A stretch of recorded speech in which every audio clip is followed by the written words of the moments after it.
Oh, this sounds like rather a familiar story, and one that's being repeated right now.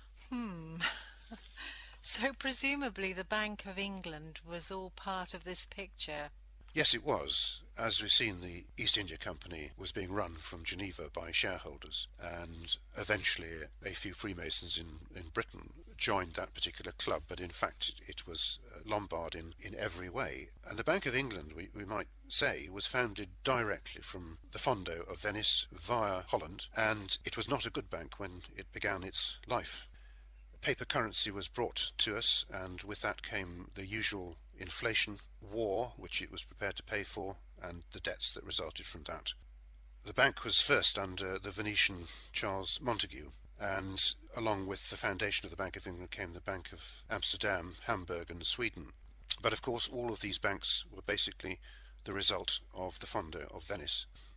In 1773, the Bank of England foreign shareholders helped to cause the War of Independence, attacking the finances of America. So we know what we're dealing with. We're dealing with the same old central banking structure of Italy.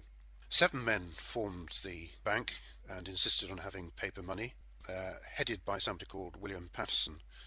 And as I said just earlier, the Treasury debts rose from 1.25 million into about 16 million in a very short period of time.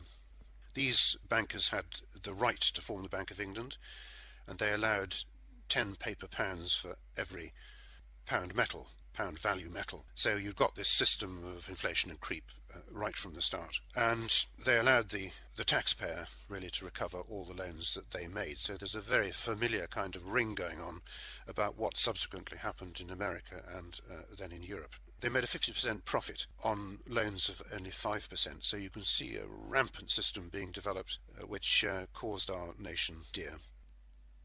In 1771, the foreign shareholders, as I said, influenced the behaviour of the bank, so you've got the bank beginning to interfere in people's countries and causing wars. Now, what we have to say over a period of time is that it was the establishment in Britain, all of it, virtually all of it, that was infected by this invasion. And so when the clear-up came, Britain had a new nation. And although from outside, looking in on Britain, you like to say that over this period of time, that Britain itself was the cause and the corruption. In fact, all of this came from outside the nation. So as we began to reform our nation, down to things like slavery and opium dealing and all the other things that happened through the East India, so the bank was reformed. And one often hears today that the Bank of England is corrupt, but what one can really say is you have to look back at what happened, and you see that the majority of those conditions vanished away over time. So we had a Bank of England that was then held in to the British government, and that was a measure of control over the bank that was very, very necessary and took it away from private shareholders. There are a lot of campaigners who think that the Bank of England should be abolished.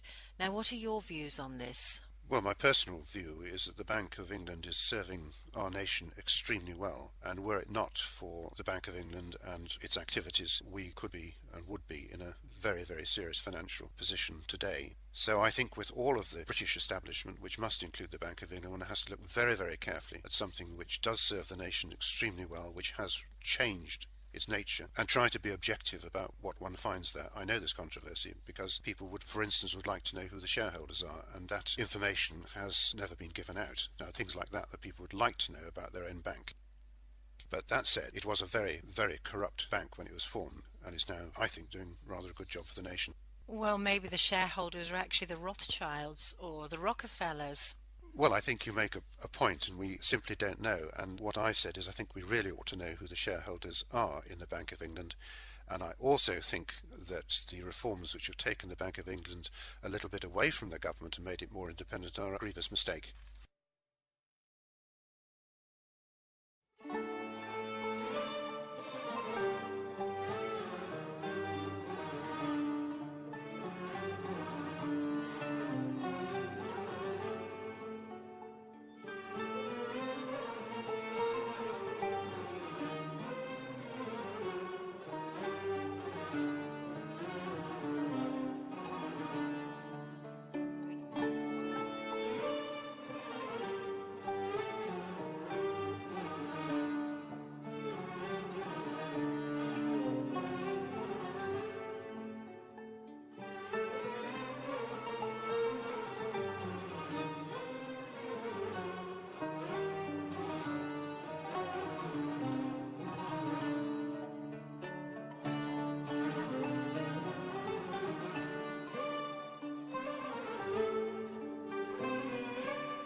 in a book titled None Dare Call It Conspiracy by Gary Allen and Larry Abraham on page 45.